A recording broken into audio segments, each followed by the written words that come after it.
Le billet était plié sous la porte quand je me suis réveillée. Aucun nom, aucune explication. Juste un ordre froid et direct qui a glacé mon sang. N'allez pas à l'enterrement de votre fils. Allez chez votre belle-fille. Là, vous verrez tout. Ma robe noire était déjà repassée. Le chapeau préparé. Le sac arrangé.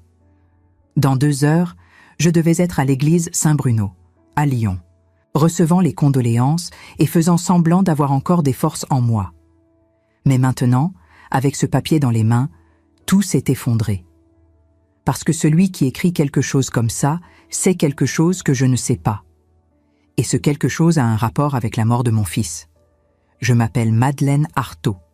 Je vis seule dans un petit appartement du quartier de la Croix-Rousse, à Lyon. J'ai été mariée pendant 42 ans. Je suis veuve depuis 7 ans.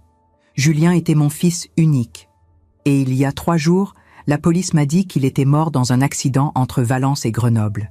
Voiture retournée, corps carbonisé, identification faite par l'Alliance. Je n'ai pas pu le voir. Ils ont dit que ce serait mieux ainsi. Mais maintenant, ce billet dit autre chose. Il dit qu'il y a quelque chose chez Élise, ma belle-fille, que je dois voir avant d'enterrer mon fils. Et cela me terrifie. Parce qu'Élise a toujours été trop polie, trop silencieuse, et ces derniers mois, trop distante. Je me suis assise au bord du lit et j'ai relu le billet. L'écriture était ferme, presque masculine. Je ne l'ai pas reconnue. J'ai retourné le papier. Rien. Juste ces mots qui semblaient m'accuser de quelque chose que je ne connaissais pas encore. J'ai regardé l'horloge. 7h15 du matin. Les funérailles commenceraient à 10h. Annecy, où vit Élise, est à 2 heures de train. Si j'y allais, je raterais l'enterrement. Je perdrais les adieux. Je perdrais la dernière chance d'être près du cercueil de mon fils. Mais j'ai perdu tant de choses dans ma vie que je ne sais plus ce que signifie perdre. J'ai perdu mon mari d'un cancer silencieux. J'ai perdu ma jeunesse à m'occuper de parents malades. J'ai perdu la chance d'être grand-mère parce que Julien et Élise n'ont jamais voulu d'enfant. Et maintenant j'ai perdu mon fils unique. Alors que puis-je perdre de plus? Je me suis levée, j'ai enfilé un chemisier simple, une jupe sombre et un manteau de laine. J'ai pris mon sac, le billet, et je suis sortie sans regarder en arrière. J'ai descendu les escaliers de l'immeuble avec les jambes lourdes, comme si chaque marche était un jugement. Madame Lemoine, ma voisine du 2e étage, arrosait les fleurs à la fenêtre. Elle m'a fait signe avec pitié dans le regard. Je n'ai pas répondu. Je n'ai pas pu. Dans la rue, le froid de novembre me coupait le visage. Lyon se réveillait lentement, avec ses boulangeries exhalant l'odeur de pain frais et ses vitrines encore éteintes. J'ai marché jusqu'à la gare de Perrache. J'ai acheté un billet pour Annecy. L'employé m'a regardé avec étrangeté. Peut-être à cause de mon visage gonflé de larmes. Peut-être parce que je ressemblais à une femme fuyant quelque chose. Et c'était exactement ce que je faisais. Le train partait dans 21 minutes. Je me suis assise sur un banc du quai et j'ai vu le monde tourner autour de moi. Des familles avec des valises, des jeunes avec des écouteurs, des cadres regardant leur téléphone. Personne ne savait que je trahissais mon propre fils, que je choisissais le doute au lieu des adieux, que j'obéissais à un billet anonyme au lieu d'honorer la mémoire de Julien. Mais quelque chose en moi criait que ce n'était pas une trahison, c'était une nécessité. Parce que les mères sentent, et je sentais qu'il y avait quelque chose de profondément faux. Julien ne voyageait jamais seul à Grenoble. Il ne partait jamais sans prévenir. Et ces dernières semaines, quand j'appelais, Élise répondait toujours qu'il était occupé. Toujours avec une excuse différente. Toujours avec cette voix douce et vide. Le train est arrivé. Je suis montée. Je me suis assise près de la fenêtre. Et pendant que Lyon disparaissait derrière moi, j'ai prié pour que ce billet soit juste une erreur cruelle. Mais au fond, je savais que ce n'était pas le cas. Le paysage a changé. Collines vertes, vignobles vides, petits villages avec de vieilles églises, le Rhône brillant au loin. Tout si beau, tout si indifférent à ma douleur. J'ai fermé les yeux et j'ai essayé de me souvenir du visage de Julien. Mais je ne voyais que le cercueil fermé, l'alliance, le rapport de police et ce billet. Vous savez, il y a des moments dans la vie où nous avons besoin de quelqu'un pour nous écouter, pour nous accompagner, même si c'est juste à travers un écran. Si vous êtes là avec moi maintenant, vivant cela avec moi, s'il vous plaît, laissez un commentaire disant d'où vous me regardez. Je veux savoir que je ne suis pas seule dans ce voyage. Et si vous pouvez, abonnez-vous à la chaîne, parce qu'il y a encore beaucoup de mon histoire que je dois partager avec vous. 2 heures plus tard, je suis descendue à Annecy. La ville était belle comme toujours, le lac brillant sous le faible soleil de novembre, les montagnes en arrière-plan, des touristes prenant des photos, tout trop parfait pour ce que j'étais sur le point de découvrir. J'ai pris un taxi, j'ai donné l'adresse d'Élise. Le chauffeur était jeune, sympathique. Il a essayé de parler, mais je n'ai pas répondu. Il a abandonné. 15 minutes plus tard, nous nous sommes arrêtés devant une vieille maison en pierre, près du lac. La même maison où Julien et Élise vivaient depuis 10 ans. J'ai payé. Je suis descendu. J'ai respiré profondément. Les fenêtres étaient ouvertes. La porte d'entrée entr'ouverte. Comme si quelqu'un m'attendait. J'ai marché lentement vers l'entrée. J'ai poussé la porte. Je suis entré. Le salon était silencieux, mais rangé. Il y avait une odeur de café frais. La table était mise. 2 tasses. Comme si Élise savait que je viendrais. Et puis j'ai entendu des pas venant du couloir. Élise est apparue, vêtue de noir, sans larmes, sans surprise. Elle m'a regardé comme on regarde quelqu'un qui vient enfin de se réveiller d'un long sommeil dangereux. Elle a dit, avec un calme qui m'a fait frissonner, qu'elle savait que je viendrais. Qu'elle savait que je ne pourrais pas aller à l'enterrement sans venir ici d'abord. Mon cœur a failli s'arrêter. J'ai demandé ce qui se passait, qui m'avait envoyé ce billet. Elle n'a pas répondu. Elle a juste tourné le dos et marché vers un couloir que je n'avais jamais vu ouvert. Il y a toujours eu une porte fermée à clé dans cette maison. Julien disait que c'était un débarras. Élise n'en parlait jamais. Et maintenant, elle ouvrait cette porte devant moi, me demandant d'entrer, disant que je devais voir quelque chose. Ma voix a failli quand j'ai demandé quoi. Élise m'a regardé dans les yeux. Et pour la première fois en 12 ans, j'ai vu quelque chose que je n'avais jamais vu en elle. La peur. Elle a répondu un seul mot, la vérité. Et c'est à ce moment-là que j'ai compris. L'enterrement n'était pas la fin. C'était juste le début de quelque chose que je n'avais jamais imaginé. Quelque chose qui changerait tout ce que je croyais savoir sur mon fils, sur ma belle-fille, et sur les dernières années de ma propre vie. Élise pousse la porte lentement. Le bois grince, comme s'il protestait contre ce dévoilement après tant d'années de silence. Je reste figé sur le seuil, le cœur battant si fort que j'ai l'impression qu'il va exploser dans ma poitrine. Mes jambes refusent d'avancer. Mes mains tremblent. Et pourtant, je sais que je dois entrer. Parce que cette pièce contient quelque chose qui va tout expliquer ou tout détruire. À l'intérieur, il fait sombre. Les volets sont fermés. Élise allume une petite lampe sur une table d'appoint. La lumière révèle une chambre simple. Un lit étroit, parfaitement fait. Une armoire en bois sombre. Une chaise près de la fenêtre. Et sur le mur, des photos. Des dizaines de photos épinglées avec soin, comme une chronologie secrète d'une vie parallèle. Je m'approche lentement, le souffle coupé, les yeux écarquillés, incapable de croire ce que je vois. Ce sont des photos de Julien, mais pas le Julien que je connais. Sur ces clichés, il a les cheveux plus longs, une barbe épaisse, des vêtements que je ne lui ai jamais vu porter. Il sourit. Il a l'air détendu, presque heureux. Et surtout, ces photos sont récentes, très récentes. Je reconnais des paysages de bord de mer, des façades normandes, des petits ports avec des bateaux de pêche. Des lieux où Julien n'est jamais allé, du moins pas à ma connaissance. Je me tourne vers Élise, la gorge serrée, incapable de formuler la question qui brûle en moi. Elle est assise maintenant sur la chaise près de la fenêtre, les mains croisées sur les genoux, le visage fermé, mais les yeux brillants de larmes retenues. Elle respire profondément avant de parler, comme si chaque mot lui coûtait un effort immense, comme si elle avait répété cette scène des centaines de fois dans sa tête, sans jamais oser la vivre. Elle commence par me dire que Julien n'est pas mort dans cet accident, que tout ce que j'ai entendu, tout ce que la police m'a raconté, tout ce que j'ai pleuré pendant 3 jours était une mise en scène, une illusion nécessaire, une mort légale orchestrée pour qu'il puisse disparaître, pour qu'il puisse échapper à quelque chose de bien plus dangereux qu'un simple accident de voiture. Le monde s'arrête. Mes oreilles bourdonnent, mes genoux fléchissent. Je m'agrippe au bord de la table pour ne pas tomber, pour ne pas m'effondrer complètement sous le poids de cette révélation qui défie tout ce que je croyais savoir. Ma voix sort comme un murmure étranglé quand je demande comment c'est possible. Comment un corps peut être identifié par erreur? Comment une mère peut être trompée de cette façon? Élise ferme les yeux un instant, rassemblant ses forces. Elle m'explique que le corps retrouvé dans la voiture n'était pas celui de Julien.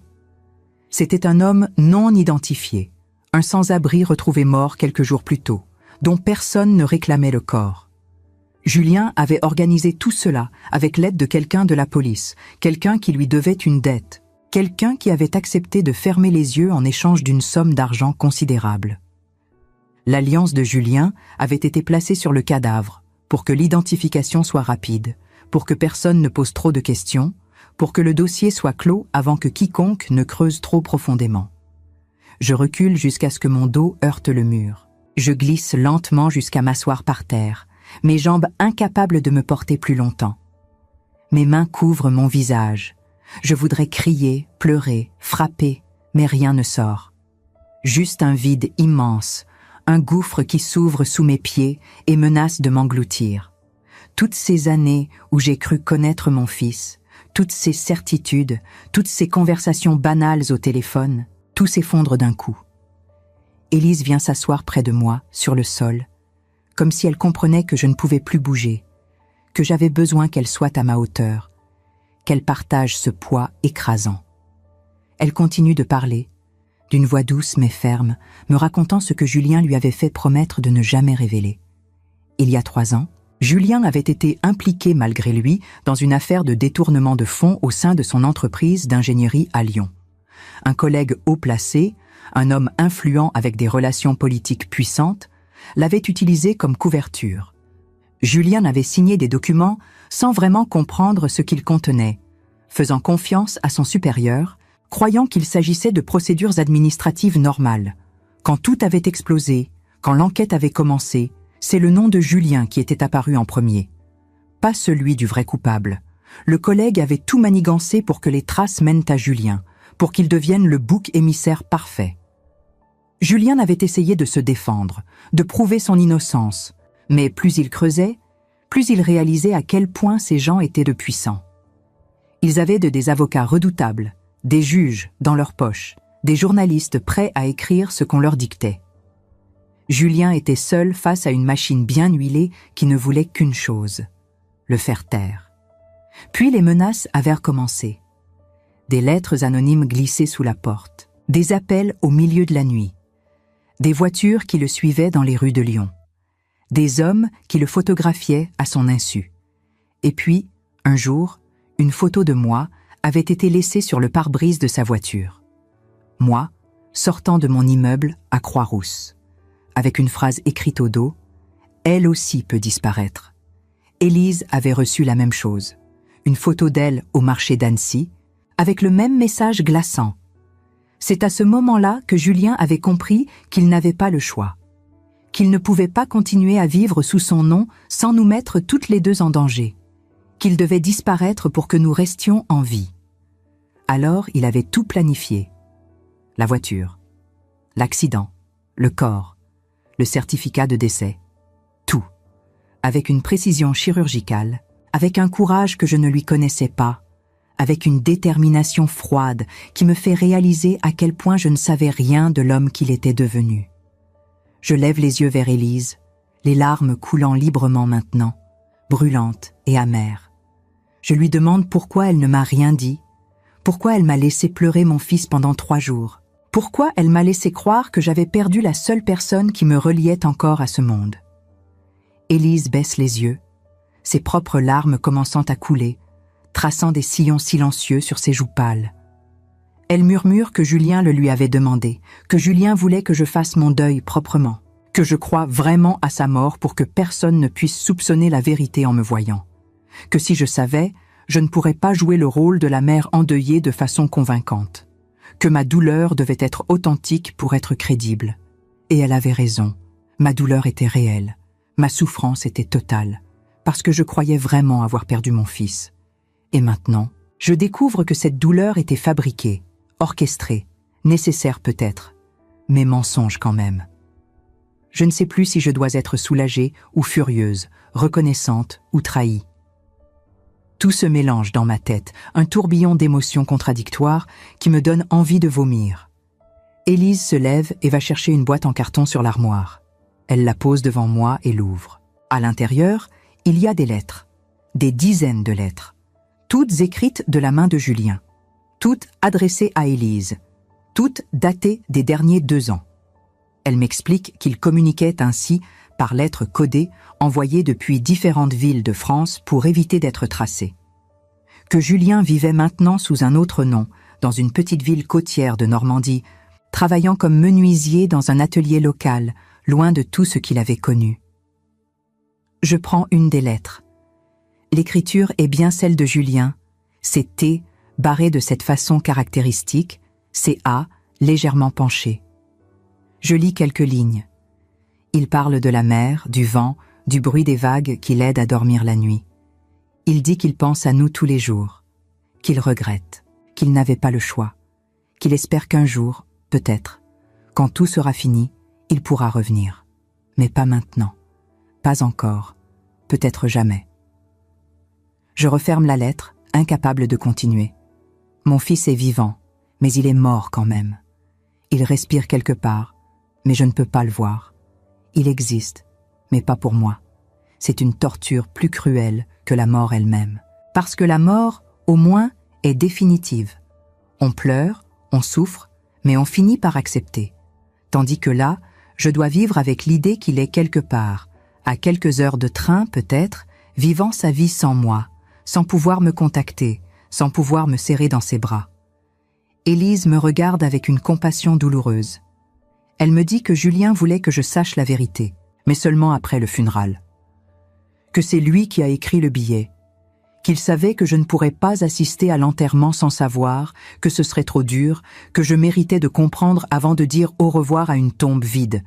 Mais il fallait attendre le bon moment, le moment où personne ne nous surveillerait plus, où l'affaire serait considérée comme close, où les hommes dangereux passeraient à autre chose. Et maintenant, je dois choisir.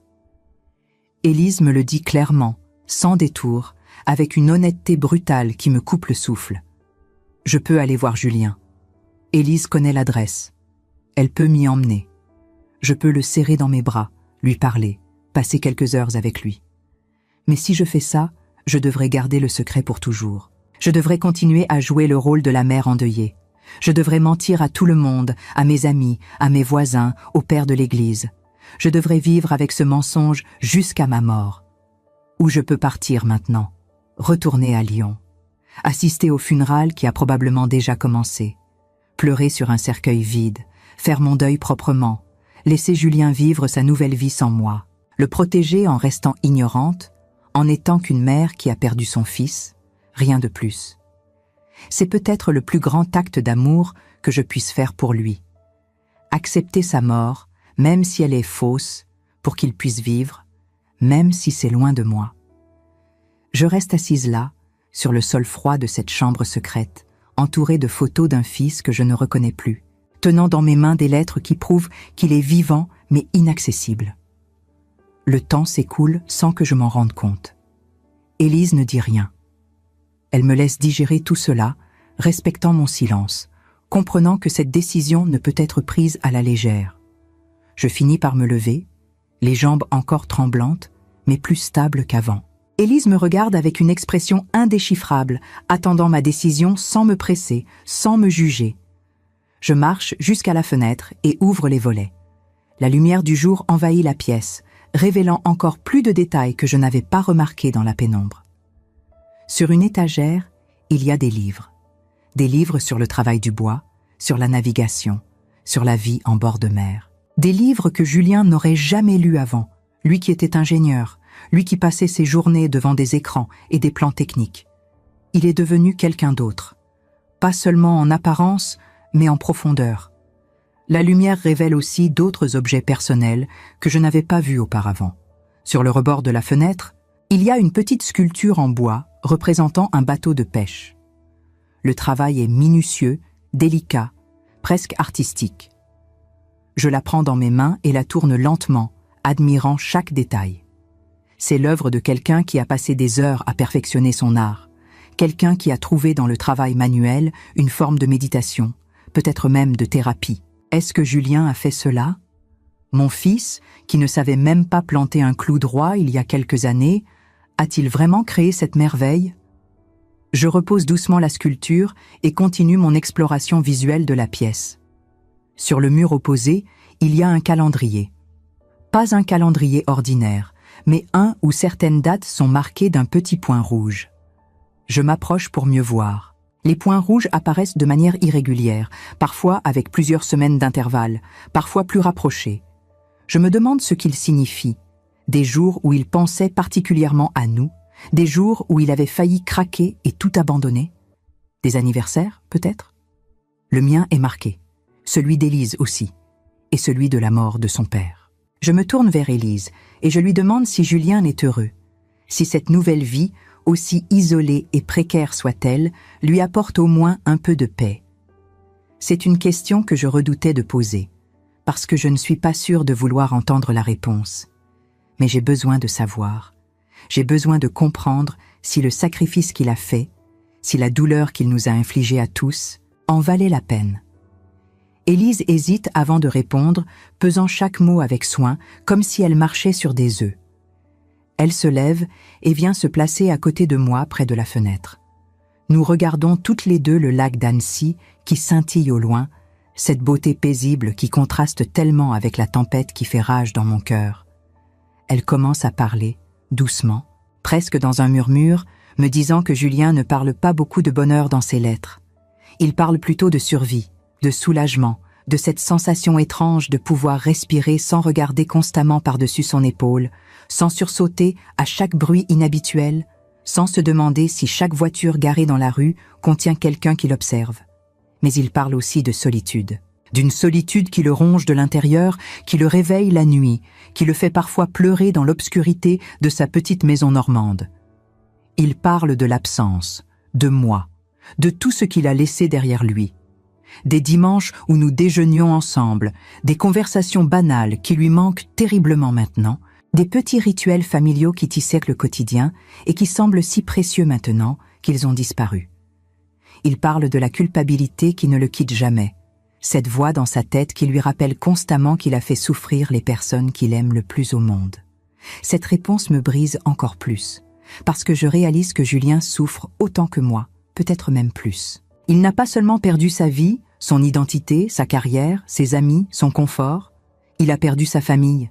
Il vit avec le poids de savoir que sa mère le croit mort, que je pleure un fils qui respire encore, que je passe mes journées à porter le deuil d'un homme qui marche quelque part sous le ciel de France. Et il ne peut rien faire pour soulager cette douleur, parce que me dire la vérité plus tôt aurait été trop dangereux, aurait pu nous coûter la vie à tous. Je demande à Élise si elle a vu Julien récemment. Elle secoue la tête et je vois une ombre de tristesse passer sur son visage.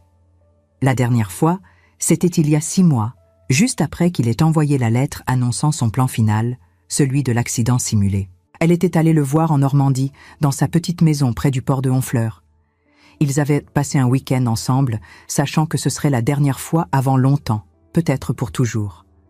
Un week-end étrange, me raconte-t-elle, rempli de moments de bonheur volé, mais aussi de silence lourd, de regards chargés de tout ce qui ne pouvait pas être dit. Julien lui avait fait promettre de veiller sur moi, de s'assurer que j'allais bien physiquement et mentalement, de me révéler la vérité seulement quand le moment serait venu, quand les hommes dangereux auraient baissé leur garde, quand l'affaire serait suffisamment enterrée pour qu'on puisse prendre le risque d'une révélation.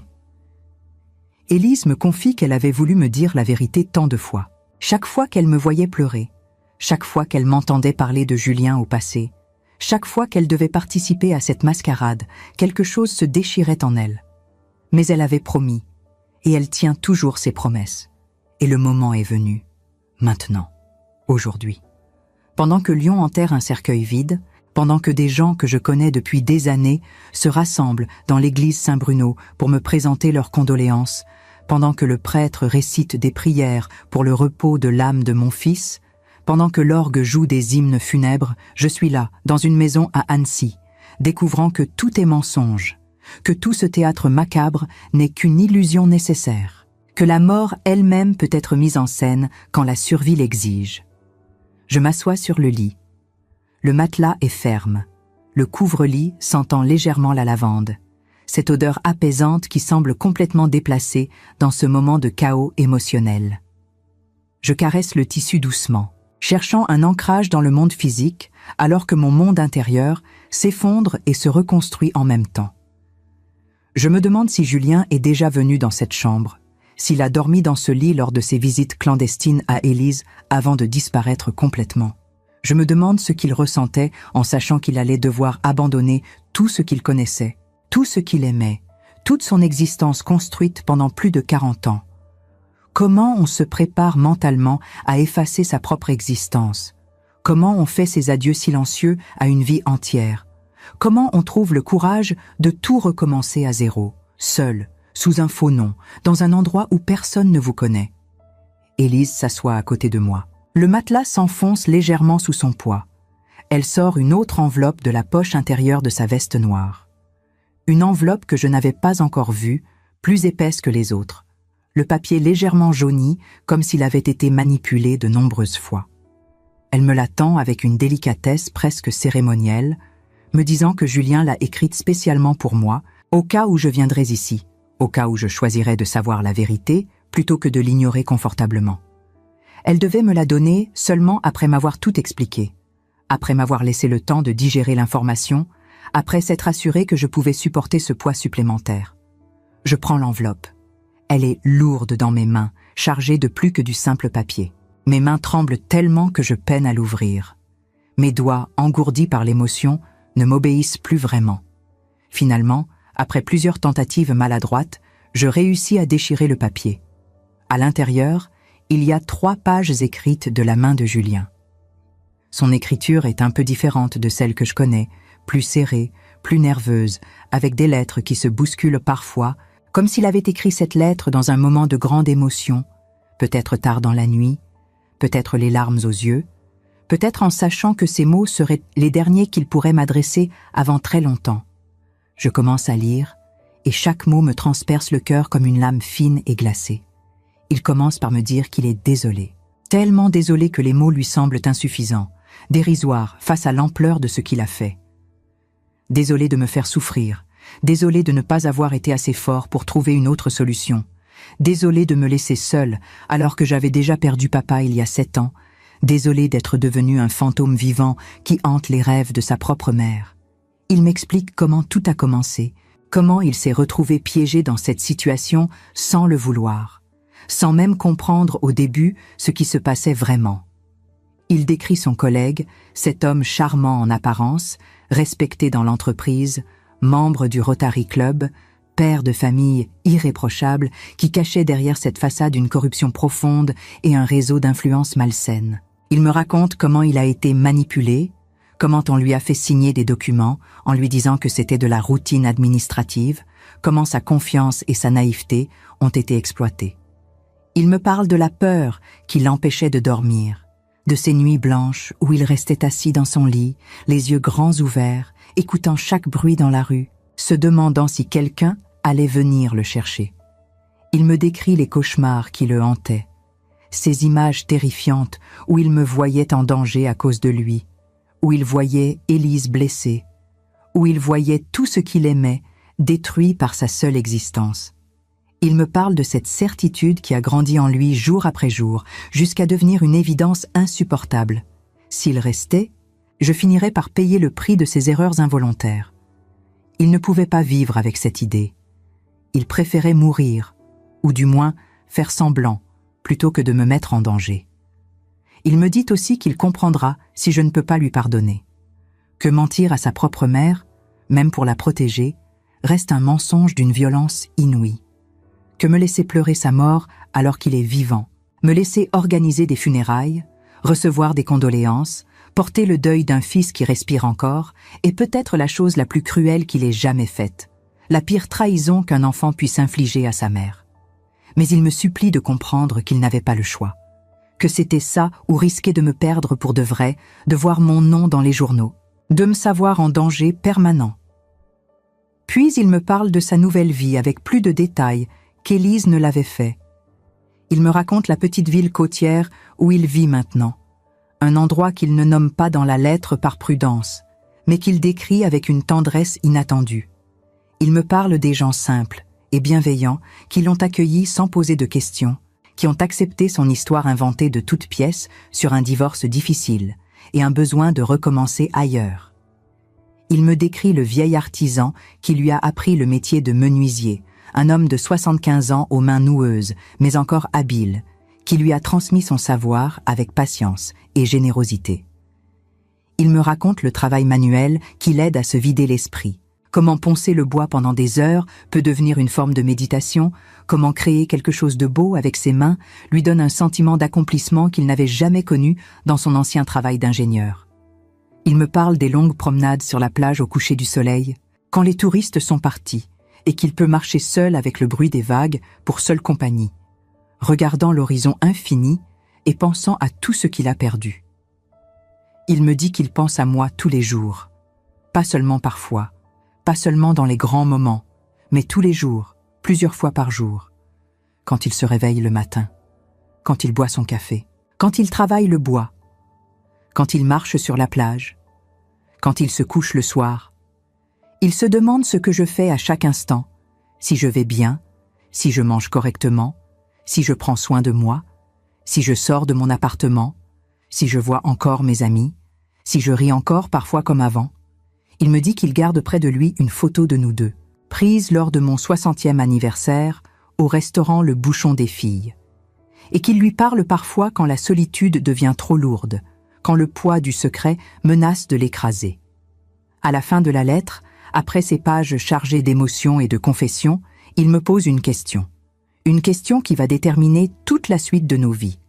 Il me demande si je veux le voir, si je veux venir en Normandie, juste une fois, pour qu'on puisse se dire au revoir proprement, dignement, en se regardant dans les yeux.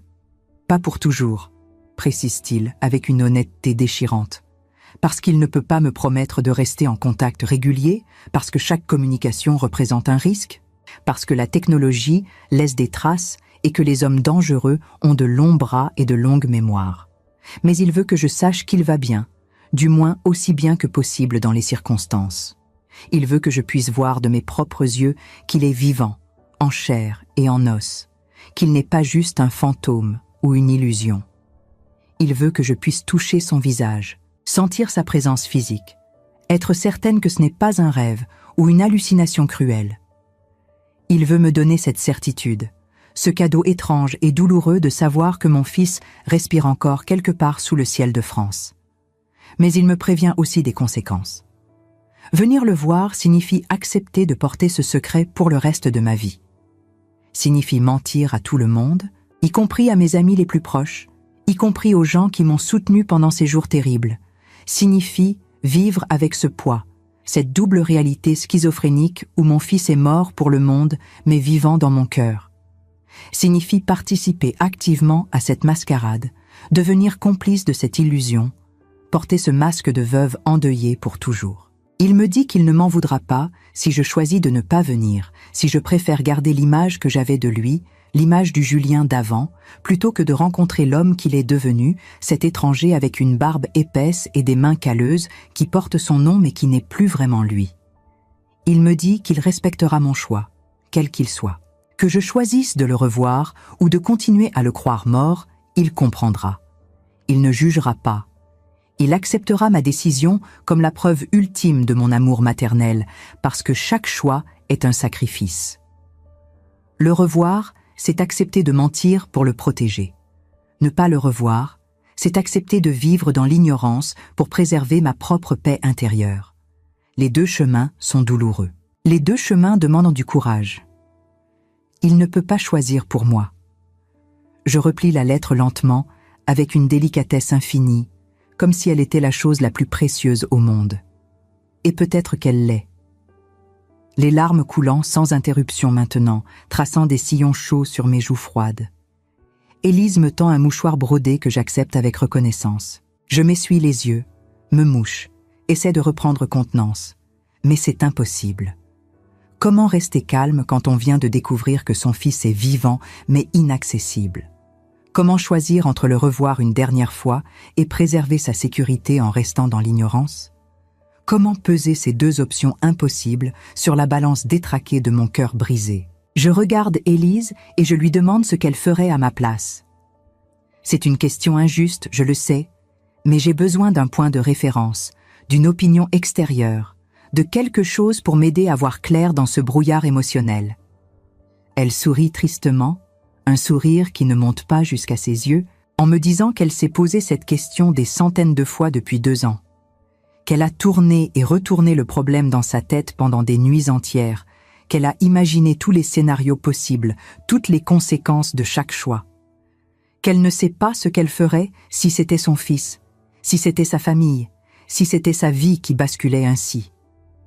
Tout ce qu'elle sait, me dit-elle en posant sa main sur la mienne, c'est que Julien l'a supplié de me laisser choisir, de ne pas décider pour moi, de respecter ma volonté, même si elle semble aller à l'encontre de la logique ou de la prudence. Parce que c'est ma vie aussi. Parce que j'ai le droit de savoir.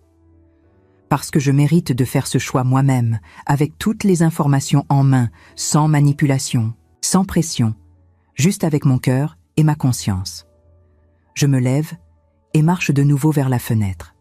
Le lac d'Annecy scintille sous le soleil de novembre. Cette beauté immuable qui continue d'exister malgré tous les drames humains. Des cygnes glissent gracieusement sur l'eau, leurs mouvements fluides contrastant avec le chaos qui règne en moi. Des enfants jouent sur la rive avec leurs parents, leur rire porté par le vent jusqu'à moi. La vie continue, indifférente à ma douleur, à mon dilemme, à ce choix impossible qu'on me demande de faire. Le monde tourne, les saisons changent, les gens rient et pleurent, naissent et meurent, et rien ne s'arrête pour accommoder ma souffrance personnelle.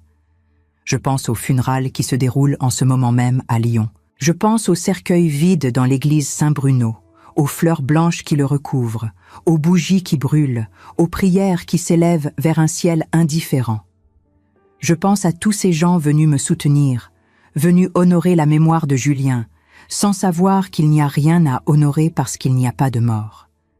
Je pense à Madame Lemoine qui doit être là, en larmes, se souvenant du petit garçon qui jouait dans la cour de l'immeuble. Je pense au père Dubois qui récite les prières qu'il a récitées 1000 fois, sans se douter que cette fois, elles sont adressées à personne. Et soudain, quelque chose se déclenche en moi. Ce n'est pas une décision rationnelle. Ce n'est pas le fruit d'une longue réflexion ou d'une analyse coût-bénéfice. C'est quelque chose de viscéral, d'instinctif, de maternel, quelque chose qui vient du plus profond de mon être, de cette partie de moi qui a porté Julien pendant 9 mois, qui l'a mis au monde dans la douleur, qui l'a nourri de mon lait, qui l'a veillé pendant ses maladies d'enfant, qui a pleuré à chacune de ses blessures, qui a célébré chacune de ses victoires. Cette partie de moi qui est mère avant tout, qui restera mère jusqu'à mon dernier souffle, qui ne peut pas faire semblant qu'il est mort quand il respire encore. Je me tourne vers Élise et je lui dis que je veux le voir, que j'ai besoin de le voir, que peu importe les conséquences, peu importe le secret que je devrais porter comme une croix invisible, peu importe la difficulté de mentir à tout le monde pour le reste de ma vie, je ne peux pas faire mon deuil d'un fils qui respire encore. Je ne peux pas vivre le reste de ma vie en me demandant comment il va, s'il est heureux, s'il mange bien, s'il dort la nuit, s'il pense encore à moi. Je ne peux pas accepter cette mort artificielle sans au moins le voir une fois, sans au moins toucher son visage, sans au moins entendre sa voix me dire qu'il va bien. Le lendemain matin, je me réveille dans la chambre d'amis d'Élise avec un sentiment étrange. Un mélange d'excitation et de terreur, d'espoir et de désespoir. Aujourd'hui, je vais voir mon fils. Aujourd'hui, je vais toucher son visage, entendre sa voix, le serrer dans mes bras. Mais aujourd'hui, je vais aussi lui dire au revoir pour de bon, sachant que c'est peut-être la dernière fois. La chambre est baignée d'une lumière douce qui filtre à travers les rideaux de lin blanc. Je reste allongée quelques instants, fixant le plafond, essayant de rassembler mes forces pour la journée qui m'attend. Mon cœur bat si fort que j'ai l'impression qu'il va exploser. Mes mains sont moites, ma bouche est sèche. J'ai à peine dormi, passant la nuit à me retourner dans le lit, rejouant dans ma tête toutes les conversations possibles, tous les scénarios imaginables de ces retrouvailles impossibles. Élise prépare le petit déjeuner, du café fort, des tartines beurrées, de la confiture de fraises maison. L'odeur du café monte jusqu'à la chambre et me tire finalement du lit. Je descends lentement, mes jambes encore engourdies par le manque de sommeil.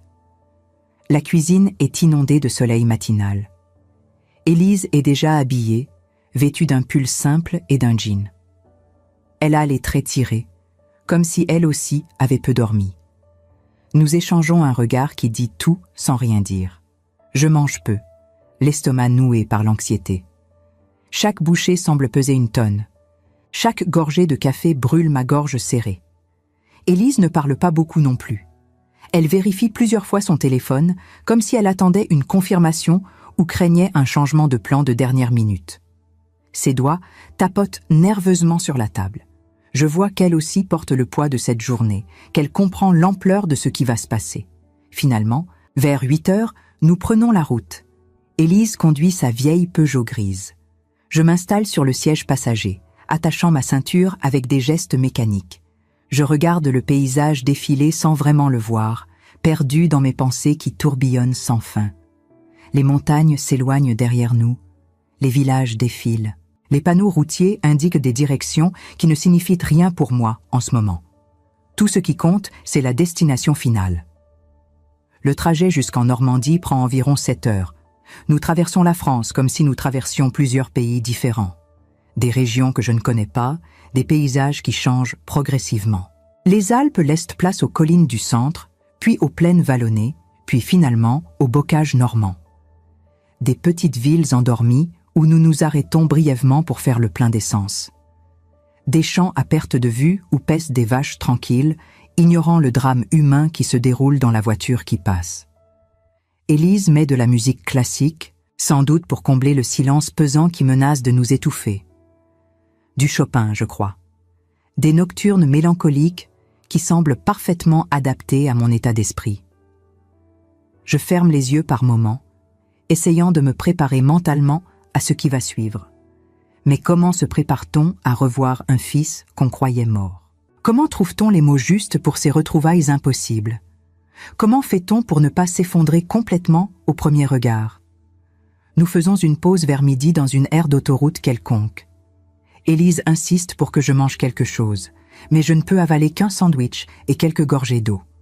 Nous sommes assises à une table en plastique, entourées de familles en vacances, de camionneurs pressés, de voyageurs fatigués. Personne ne sait que nous nous dirigeons vers un rendez-vous clandestin avec un mort vivant. Personne ne devine le secret que nous portons. Nous remontons en voiture. Les heures passent dans une sorte de brouillard. Je compte les kilomètres restants sur les panneaux. 150, 100, 50, 20. Mon cœur s'accélère à mesure que nous approchons. Mes mains tremblent de plus en plus. Je dois les serrer l'une contre l'autre pour les empêcher de trembler visiblement. Nous arrivons à Honfleur en fin d'après-midi. Le soleil commence déjà à décliner, jetant une lumière dorée sur la ville. La ville est charmante, avec ses maisons à colombages colorés qui semblent tout droit sortis d'un tableau impressionniste, son vieux port pittoresque où se balancent des dizaines de bateaux, ses galeries d'art aux vitrines séduisantes, ses restaurants de fruits de mer d'où s'échappent des odeurs alléchantes. Des touristes se promènent tranquillement sur les quais, prenant des photos, profitant de la beauté des lieux, savourant leurs vacances. Tout semble si normal, si paisible, si loin de la tempête qui fait rage en moi. Personne ne sait qu'une mère va retrouver son fils censé être mort. Élise se gare près du port, dans une petite rue pavée légèrement en retrait de l'agitation principale. Nous descendons de la voiture. L'air marin est frais, légèrement salé, portant avec lui l'odeur iodée de la mer toute proche. Des mouettes crient au-dessus de nos têtes, tournoyant dans le ciel qui commence à se teinter de rose. Le bruit des vagues contre les quais résonne doucement. Mon cœur bat si fort maintenant que j'ai peur qu'il s'arrête complètement. Élise me guide vers un petit café discret, situé dans une ruelle étroite, loin de l'agitation touristique du port principal. Nous marchons en silence, nos pas résonnant sur les pavés anciens. L'enseigne dit simplement « Le phare bleu », avec des lettres un peu délavées par le temps et le sel marin. C'est un endroit qui semble avoir traversé les décennies sans changer, un de ces cafés authentiques que seuls les habitants connaissent vraiment. Nous entrons. Une petite clochette teinte au-dessus de la porte.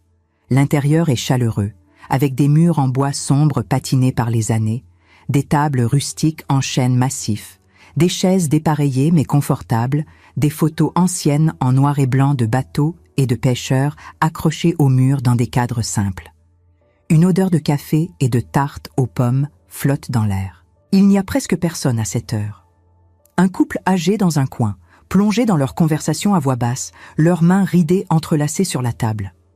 Le propriétaire derrière le comptoir, un homme d'une 60aine d'années avec une barbe grisonnante, essuyant des verres avec un torchon blanc. Il lève les yeux vers nous, nous adresse un signe de tête discret, puis retourne à son travail, respectant notre besoin évident d'intimité. Et au fond, près de la fenêtre qui donne sur une petite cour intérieure pavée où poussent quelques plantes en pot, il y a un homme.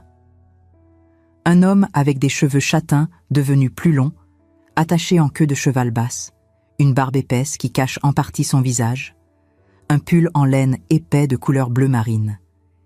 Il nous tourne le dos, regardant par la fenêtre, immobile comme une statue. Mais je le reconnais immédiatement.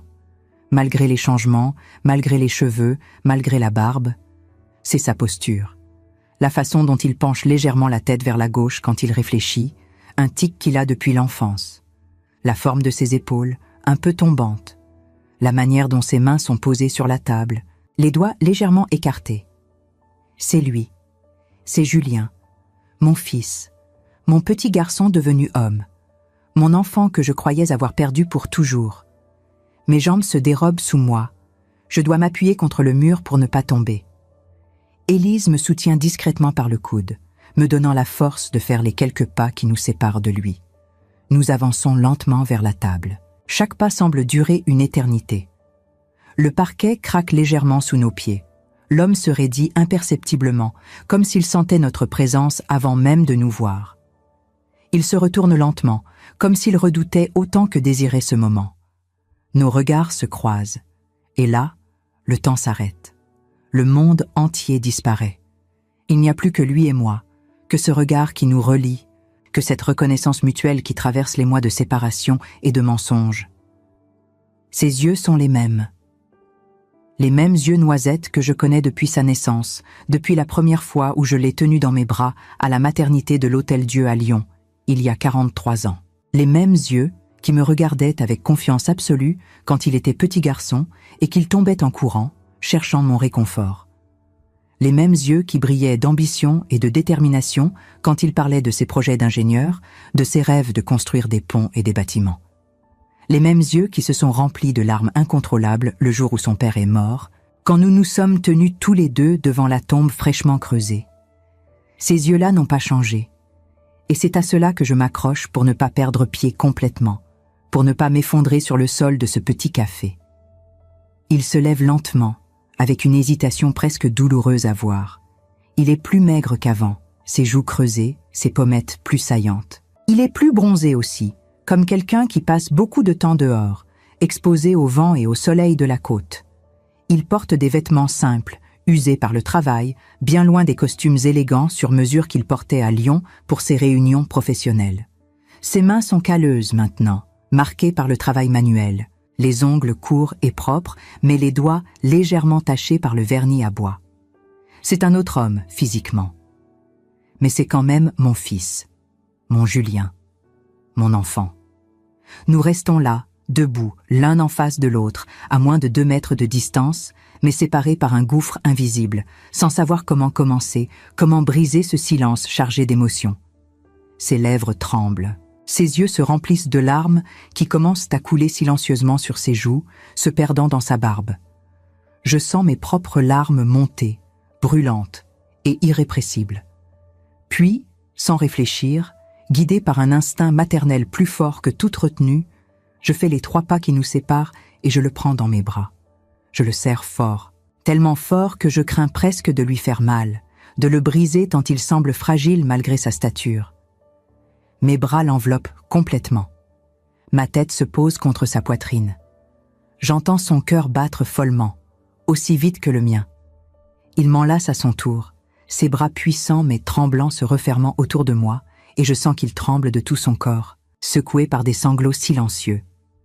Nous restons ainsi pendant de longues minutes qui semblent à la fois durer une éternité et passer en un éclair. Sans parler, juste en nous tenant, en nous assurant mutuellement que nous sommes bien réels, que ce n'est pas un rêve cruel ou une hallucination provoquée par le chagrin. Je sens sa chaleur, son odeur différente maintenant, un mélange de bois, de mer et de savon simple. Je sens ses muscles tendus par l'émotion. Je sens son souffle saccadé contre mes cheveux. Et je réalise que c'est vraiment lui. Qu'il est vivant, qu'il respire, qu'il existe. Quand nous nous séparons enfin, nos visages sont couverts de larmes qui continuent de couler sans retenue. Nos yeux sont rouges et gonflés. Nos respirations sont tachées. Élise, discrète et respectueuse, s'est installée à une table voisine, nous laissant notre intimité, comprenant instinctivement que ce moment n'appartient qu'à nous deux. Le propriétaire du café, avec un tact admirable, fait semblant d'être occupé derrière son comptoir, évitant soigneusement de regarder dans notre direction. Nous nous asseyons lentement, comme des gens qui viennent de courir un marathon. Le propriétaire du café apporte 2 tasses de café fumant dans de grosses tasses en céramique blanche, accompagnées d'un petit pot de sucre et d'une carafe d'eau, et se retire sans un mot, sans même demander si nous voulons autre chose, comme s'il comprenait instinctivement qu'il ne fallait pas déranger, qu'il était témoin de quelque chose de sacré et de douloureux à la fois. Julien prend ma main dans la sienne. Sa peau est rugueuse maintenant, ses paumes épaissies par le travail, ses ongles un peu sales malgré ses efforts pour les nettoyer. Je ne dis rien de ces détails. J'observe simplement son visage, mémorisant chaque détail avec une intensité désespérée. Chaque ride nouvelle autour de ses yeux, chaque fil gris dans sa barbe, chaque changement qui témoigne du temps passé et de la vie difficile qu'il a vécue. Je veux graver cette image dans ma mémoire, la garder précieusement pour les années à venir où je ne pourrai plus le voir. Il commence à parler d'une voix rauque qu'il faut éclaircir plusieurs fois, ému au point de se briser sur certains mots. Il me redit combien il est désolé, combien ça a été difficile pour lui aussi, plus difficile qu'il n'aurait jamais pu l'imaginer. Il me raconte combien de fois il a failli tout abandonner et revenir, même si cela signifiait mettre nos vies en danger. Combien de nuits il s'est réveillé en sueur, tentant de se convaincre qu'il avait fait le bon choix, luttant contre l'envie écrasante de prendre le premier train pour Lyon et de frapper à ma porte. Je l'écoute sans l'interrompre, tenant toujours sa main dans la mienne, comme si c'était une ancre qui me rattachait à la réalité. Il me raconte sa nouvelle vie avec plus de détails que dans ses lettres. Comment il a appris le métier de menuisier auprès de Monsieur Bertrand, un vieil artisan de 75 ans aux mains noueuses, mais encore étonnamment habile, qui ne pose jamais de questions indiscrètes, qui l'a accueilli dans son atelier avec une gentillesse simple et directe. Comment il loue une petite maison modeste près de la plage, une bicoque de pêcheur rénovée avec juste une chambre, une cuisine minuscule et une salle de bain spartiate. Il me décrit comment il passe ses soirées, seul dans cette petite maison qui craque au vent, à lire des livres d'occasion achetés au marché ou à marcher le long de la côte jusqu'à ce que l'obscurité le force à rentrer. Comment il évite les gens autant que possible, les relations trop profondes, les amitiés qui pourraient devenir dangereuses, les conversations qui pourraient révéler trop de choses sur son passé. Comment il vit dans une solitude qu'il n'avait jamais connue auparavant, lui qui était toujours entouré de collègues, d'amis, de connaissances. Mais cette solitude est le prix de sa survie, le prix de notre sécurité à toutes les deux. Je lui demande s'il pense que c'était la bonne décision. Ma voix tremble en posant cette question, parce que je ne suis pas sûre de vouloir vraiment connaître la réponse. Il hésite longuement avant de répondre, regardant par la fenêtre vers la cour intérieure où les ombres s'allongent avec le déclin du jour. Il finit par me dire qu'il ne sait pas, que c'est la réponse la plus honnête qu'il puisse me donner, que certains jours, quand le soleil brille et que son travail du bois l'absorbe complètement, il en est convaincu. Que d'autres jours, quand la pluie tambourine sur le toit de sa petite maison et que la solitude pèse comme une chape de plomb, il se réveille en se demandant s'il n'aurait pas dû affronter ses ennemis, se battre jusqu'au bout, même si cela signifiait aller en prison ou pire. Mais quand il repense à cette photo de moi, avec la menace écrite au dos, quand il revoit mentalement cette image terrifiante de moi sortant innocemment de mon immeuble sans savoir que j'étais observé, que j'étais devenu une cible, il sait qu'il a fait le seul choix possible. Il ne pouvait pas vivre en sachant qu'à chaque instant, je pouvais être en danger à cause de lui. Il préférait mourir, ou du moins faire semblant, plutôt que de courir ce risque. Nous parlons de tout, de papa, de nos souvenirs d'avant cette catastrophe, de la maison familiale à Lyon avec son petit jardin où Julien jouait enfant, des vacances dans les Alpes quand Julien était petit et que nous louions ce chalet près de Chamonix. Nous nous remémorons des anecdotes drôles, des moments de bonheur simple qui semblent maintenant appartenir à une autre vie, à d'autres personnes. Nous rions même parfois, d'un rire un peu forcé mais sincère, nous rappelant la fois où Julien avait essayé de cuisiner pour mon anniversaire et avait failli mettre le feu à la cuisine, ou la fois où son père l'avait emmené à la pêche et où ils étaient rentrés couverts de boue sans un seul poisson. C'est surréaliste. Comme si nous avions mis en pause le temps pendant ces 2 heures, comme si nous pouvions faire semblant que rien n'avait changé, que nous étions juste une mère et son fils prenant un café ensemble, un après-midi ordinaire. Mais au fond, nous savons tous les deux que c'est une illusion fragile, que la réalité nous attend dehors, impitoyable et inchangeable. Mais le temps file inexorablement, comme il le fait toujours, indifférent à nos désirs et à nos besoins. Les ombres dans le café s'allongent, la lumière change. D'autres clients commencent à arriver pour l'apéritif du soir. Élise finit par s'approcher discrètement et poser une main douce sur mon épaule. Ses doigts se serrent légèrement, un geste de compassion et d'avertissement à la fois. C'est l'heure. Nous devons partir. Rester plus longtemps serait prendre des risques inutiles, attirer l'attention, créer des souvenirs dans l'esprit des gens qui pourraient devenir dangereux. Julien hoche la tête. Il le savait, il s'y attendait. Nous le savions tous depuis le début. Mais savoir n'empêche pas la douleur de déchirer à nouveau, aussi vive qu'au premier instant. Nous nous levons lentement, comme à regret, comme si nos corps refusaient d'obéir à ce que notre raison nous dicte. Je prends son visage entre mes mains, sentant la rugosité de sa barbe contre mes paumes, et je le regarde intensément, essayant de graver cette image dans ma mémoire pour les années à venir, peut-être pour le reste de ma vie. Je lui dis que je l'aime, que je l'aimerai toujours, que peu importe ce qui se passe, peu importe où il est, peu importe combien de temps s'écoule, il restera toujours mon fils, mon petit garçon, la plus belle chose que j'ai jamais créée dans ma vie.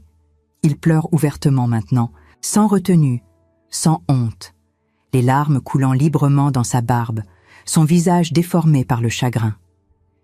Il me dit qu'il m'aime aussi, qu'il pense à moi tous les jours sans exception, qu'il espère qu'un jour, peut-être dans très longtemps, quand les hommes dangereux auront oublié ou seront partis, il pourra revenir. Mais sa voix manque de conviction quand il dit cela, et nous savons tous les deux que c'est improbable. Que cette rencontre était probablement la dernière. Que désormais, nous allons vivre dans des mondes parallèles qui ne se toucheront plus jamais, lui dans sa vie cachée en Normandie sous un faux nom, moi dans ma vie de veuve à Lyon, chacun portant le poids de ce secret partagé comme un fardeau invisible, mais écrasant. Je l'embrasse sur le front, comme je le faisais quand il était petit, et que je le mettais au lit le soir après lui avoir lu une histoire. Ce geste simple, répété des milliers de fois pendant son enfance, prend maintenant une dimension différente, finale, définitive. Puis je me force à me détacher, à reculer, à rompre le contact physique avant que mon courage ne m'abandonne complètement. Je me force à sortir du café avant de changer d'avis et de refuser de partir, avant de décider de rester là, peu importe les conséquences, peu importe les dangers. Élise me suit, une main protectrice dans mon dos. Dehors, le soleil commence à décliner vers l'horizon, peignant le ciel de teintes roses et orangées d'une beauté presque insultante. Le port de Honfleur s'illumine doucement. Les lampadaires s'allument un à un, les terrasses des restaurants se remplissent de touristes joyeux. La vie continue, toujours, indifférente à nos drames personnels. Nous montons en voiture. Je ne me retourne pas. Je ne peux pas. Si je le fais, si je vois Julien une dernière fois debout devant ce café, je n'aurai plus la force de partir. Je fixe le pare-brise devant moi, les mâchoires serrées, les poings crispés sur mes genoux. Le trajet du retour se fait dans un silence total et pesant. Élise respecte mon besoin absolu de ne pas parler, de ne pas analyser, de ne pas décomposer ce qui vient de se passer. Je regarde par la fenêtre sans vraiment voir, les larmes coulant silencieusement mais continuellement, traçant des sillons humides sur mes joues, mon cœur déchiré entre le soulagement immense de l'avoir vu vivant et en relative bonne santé, et la douleur atroce de devoir continuer à le pleurer publiquement, de devoir mentir à tout le monde, de devoir porter ce masque de veuve endeuillée pour le reste de mes jours. Quand nous arrivons à Annecy, il fait déjà nuit noire. Les lumières de la ville scintillent, se reflétant sur le lac comme des étoiles tombées.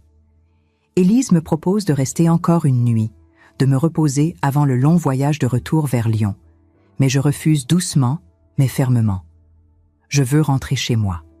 Je veux retrouver mon petit appartement de Croix-Rousse, mon lit avec ses draps familiers, mes objets personnels, mes repères. J'ai besoin de me retrouver seule pour digérer tout ce qui s'est passé, pour commencer le long processus d'acceptation de cette nouvelle réalité tordue.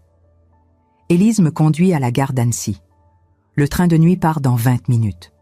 Avant que je monte, elle me prend dans ses bras et me murmure à l'oreille qu'elle sera toujours là si j'ai besoin de parler, que nous partageons maintenant ce fardeau ensemble, que nous sommes liés par ce secret qui nous protège autant qu'il nous emprisonne. Elle me fait promettre de l'appeler si jamais le poids devient trop lourd à porter seul. Je la remercie. Pour tout. Pour avoir gardé le secret pendant 2 ans au prix de son propre confort émotionnel. Pour avoir pris soin de Julien de loin, maintenu ce lien ténu mais vital. Pour m'avoir donné la chance de le revoir, même si elle savait que cela rendrait tout plus difficile ensuite. Puis je monte dans le train. Je trouve une place près de la fenêtre dans un wagon presque vide. Je m'assois. Le train démarre avec un sifflement. Annecy disparaît progressivement dans la nuit, ses lumières devenant de plus en plus petites jusqu'à n'être que des points lumineux au loin. De retour à Lyon, aux premières lueurs de l'aube, je traverse la ville encore déserte. Il est très tôt. Les rues sont vides, silencieuses, presque fantomatiques. Les vitrines sont éteintes, les cafés sont fermés. Je remonte lentement vers Croix-Rousse, mon sac pesant sur mon épaule, chaque pas me ramenant vers ma vie d'avant, ma vie de veuve, ma vie de mère endeuillée, cette vie qui est maintenant un mensonge que je dois perpétuer. Quand j'arrive devant mon immeuble, je lève les yeux vers mes fenêtres au 3e étage. Tout est éteint. Tout est silencieux. Tout est exactement comme je l'ai laissé il y a 2 jours, mais je ne suis plus la même personne qui est partie d'ici. Je monte les escaliers lentement, m'accrochant à la rampe. Mes jambes sont lourdes de fatigue. J'ouvre la porte de mon appartement, allume la lumière. Rien n'a changé. La même disposition des meubles, les mêmes cadres photos sur les murs, les mêmes rideaux aux fenêtres. Pourtant, tout a changé. Je suis partie d'ici il y a 2 jours en croyant avoir perdu mon fils pour toujours. Je reviens en sachant qu'il est vivant mais inaccessible, existant dans un monde parallèle où je ne peux pas entrer. Je ne sais pas ce qui est pire. Les jours suivants sont étranges et déstabilisants. Les voisins continuent de me présenter leurs condoléances avec des expressions sincères de compassion. Des amis m'appellent pour prendre de mes nouvelles, m'inviter à déjeuner, s'assurer que je ne reste pas trop seule. Le prêtre de Saint-Bruno, le père Dubois, passe me voir, inquiet de mon absence aux funérailles, voulant s'assurer que je vais bien spirituellement. Je mens. Je leur raconte que j'étais trop bouleversée, que je n'ai pas eu la force physique et mentale d'y aller, que l'idée de voir ce cercueil était plus que je ne pouvais supporter. Ils comprennent tous. Ils compatissent. Ils me serrent dans leurs bras. Ils ne savent pas qu'ils compatissent pour un mensonge, qu'ils réconfortent une femme qui joue un rôle, que leur gentillesse repose sur une illusion que je dois maintenir coûte que coûte. Les semaines passent dans une sorte de brouillard, puis les mois. L'automne cède la place à l'hiver. Les arbres perdent leurs feuilles. Le froid s'installe. Noël arrive, triste et solitaire, le premier Noël sans Julien, du moins officiellement. La vie reprend son cours mécanique et prévisible. Je fais mes courses au marché de la Croix-Rousse, saluant les commerçants que je connais depuis des années. Je prends le thé avec Madame Lemoine le jeudi après-midi, écoutant ses histoires de petits-enfants avec un sourire poli. Je vais à la messe le dimanche matin à Saint-Bruno, m'asseyant au même banc que d'habitude, récitant les mêmes prières que toujours. Je fais tout ce qu'on attend d'une veuve qui a perdu son fils. Mais à l'intérieur, je porte deux réalités complètement distinctes et contradictoires. L'une publique, officielle, où Julien est mort dans un accident tragique et où je porte dignement mon deuil. L'autre privée, secrète, où il vit quelque part en Normandie sous un autre nom, travaillant le bois près de la mer, respirant le même air que moi mais dans un monde auquel je n'ai plus accès.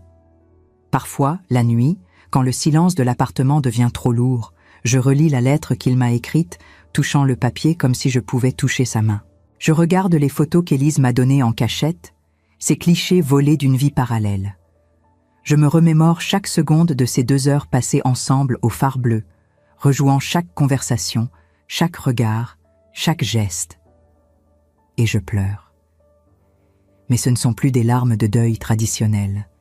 Ce sont des larmes de résignation, d'acceptation douloureuse. Parce que j'ai compris quelque chose de fondamental sur l'amour maternel. Parfois, le plus grand amour qu'une mère puisse offrir à son enfant n'est pas de le garder près d'elle, de le protéger sous son aile, de l'entourer de sa présence rassurante. C'est de le laisser partir, de respecter son choix même quand il déchire le cœur, de porter son secret comme on porte une croix, de continuer à vivre en sachant qu'il est quelque part, en sécurité relative. Même si c'est loin de moi, même si je ne peux plus le toucher, plus l'entendre, plus partager son quotidien. C'est accepter que l'amour maternel ne signifie pas toujours être ensemble physiquement. Parfois, il signifie être séparés pour que l'autre puisse survivre, pour que l'autre puisse avoir une chance de vivre, même une vie diminuée, même une vie cachée. Julien m'a donné 2 heures. 2 heures précieuses arrachées au destin. 2 heures pour lui dire au revoir proprement. 2 heures pour comprendre que sa mort officielle était le prix de sa vie réelle. 2 heures pour apprendre que certains adieux ne sont pas des fins, juste des transformations douloureuses de la relation. Et maintenant, je vis avec cette vérité complexe et torturante. Je la porte comme on porte une croix invisible, mais lourde, avec dignité autant que possible, avec silence absolu, avec la certitude que même si le monde entier croit que mon fils est mort, même si je dois jouer ce rôle de mère endeuillée jusqu'à mon dernier souffle, je sais qu'il respire quelque part sous le ciel de Normandie, qu'il travaille le bois dans un petit atelier, qu'il marche sur une plage au coucher du soleil en pensant peut-être à moi. Et cette connaissance, aussi douloureuse et compliquée soit-elle, est un cadeau étrange que peu de mères reçoivent. Savoir que leur enfant est vivant, même si elles ne peuvent pas le tenir dans leurs bras, même si elles ne peuvent pas partager son quotidien, même si elles doivent continuer à porter le deuil publiquement. C'est un cadeau empoisonné peut-être, mais un cadeau quand même. Le billet glissé sous ma porte m'a sauvé d'un deuil basé sur un mensonge complet. Il m'a offert la vérité, cette vérité terrible et libératrice à la fois. Et la vérité, même quand elle fait mal, même quand elle complique tout, vaut toujours mieux que l'ignorance totale. Parce qu'aujourd'hui, quand je pense à Julien dans la solitude de mes nuits lyonnaises, je ne vois plus seulement un cercueil vide dans un cimetière froid. Je vois un homme libre qui a payé le prix fort pour cette liberté, qui travaille le bois près de la mer avec ses mains devenues calleuses, qui marche sur la plage au coucher du soleil en regardant l'horizon infini, qui construit une nouvelle vie humble mais authentique, loin des dangers qui le menaçaient, loin de moi mais vivant. Et c'est suffisant. Ça doit être suffisant. Parce que c'est tout ce que j'ai maintenant. Et parfois, dans cette vie compliquée, imprévisible et souvent cruelle, tout ce que nous avons doit être suffisant pour continuer à avancer, un pas après l'autre, un jour après l'autre, en portant nos secrets comme des trésors précieux et douloureux que personne ne peut nous voler, que personne ne peut même soupçonner. Et vous, qu'auriez-vous fait à ma place si un simple billet glissé sous votre porte avait tout changé, si on vous avait dit de ne pas aller aux funérailles de votre propre enfant? Auriez-vous eu le courage d'obéir à ces mots mystérieux, de choisir la vérité au lieu des adieux, de risquer de découvrir quelque chose qui changerait votre vie pour toujours? Je vous pose cette question parce que je sais que beaucoup d'entre vous ont déjà fait des choix impossibles dans votre vie, des choix où il n'y avait pas de bonne réponse, seulement des chemins différents avec leur propre douleur. Cette histoire que je viens de partager avec vous n'est pas juste mon histoire, c'est peut-être aussi un peu la vôtre. Parce que nous avons tous dû, à un moment ou un autre, choisir entre ce qui était facile et ce qui était vrai, entre le mensonge confortable et la réalité douloureuse. Nous avons tous porté des secrets qui pesaient sur nos épaules. Nous avons tous fait des sacrifices pour protéger ceux que nous aimons. Nous avons tous vécu avec des vérités que nous ne pouvions partager avec personne. Alors je vous demande aujourd'hui, du fond du cœur, de me laisser un commentaire. Dites-moi ce que vous avez ressenti en écoutant mon histoire. Dites-moi si vous auriez pris la même décision que moi, si vous auriez choisi de voir votre enfant une dernière fois, en sachant que vous devriez porter ce secret pour toujours, ou si vous auriez préféré rester dans l'ignorance pour préserver votre paix intérieure. Il n'y a pas de mauvaise réponse. Il n'y a que des cœurs différents qui battent différemment. Et s'il vous plaît, dites-moi d'où vous m'écoutez en ce moment. De Paris, de Lyon, d'Alger, de Tunis, de Montréal ou d'ailleurs? Je veux savoir que je ne suis pas seule dans cette expérience, que mes mots ont traversé les distances et ont touché votre cœur où que vous soyez. Parce que c'est ce qui donne un sens à tout cela. Savoir que quelque part, quelqu'un comprend, quelqu'un ressent, quelqu'un partage ce poids invisible que nous portons tous. Peut-être que certains d'entre vous ont vécu quelque chose de similaire. Peut-être que vous avez dû dire au revoir à un être cher dans des circonstances difficiles. Peut-être que vous avez porté un secret familial pendant des années. Peut-être que vous avez fait un choix qui a changé le cours de votre vie. Si c'est le cas, je vous invite à partager votre propre histoire dans les commentaires, même brièvement, même juste quelques mots. Parce que nos histoires nous relient. Elles nous rappellent que nous ne sommes pas seuls dans nos souffrances et dans nos choix impossibles. Si cette histoire vous a touché, si elle a résonné avec quelque chose dans votre propre vie, si elle vous a fait réfléchir sur l'amour maternel, sur le sacrifice, sur ce que signifie vraiment protéger quelqu'un qu'on aime, alors je vous demande de vous abonner à cette chaîne. Parce qu'il y a encore tant d'histoires à partager, tant de vies à raconter, tant de vérités à explorer ensemble. En vous abonnant, vous me dites que ces histoires ont de l'importance, que ces émotions méritent d'être partagées, que nos vies, même avec leurs complications et leurs douleurs, valent la peine d'être racontées. Chaque commentaire que vous laissez, chaque abonnement que vous donnez, c'est comme me tendre la main à travers l'écran. C'est me dire que vous avez écouté, que vous avez compris, que vous êtes là avec moi dans ce voyage difficile, mais nécessaire de partager nos vérités les plus profondes. Et pour moi, qui ai porté ce secret si longtemps dans la solitude, savoir que je ne suis plus seule, que vous êtes là à m'écouter, à me comprendre, à partager ce moment avec moi, c'est un cadeau précieux. Alors merci d'avoir été là jusqu'au bout. Merci d'avoir écouté mon histoire avec votre cœur ouvert. Et maintenant, je vous en prie, laissez-moi savoir que je ne parle pas dans le vide. Dites-moi ce que vous pensez, d'où vous venez,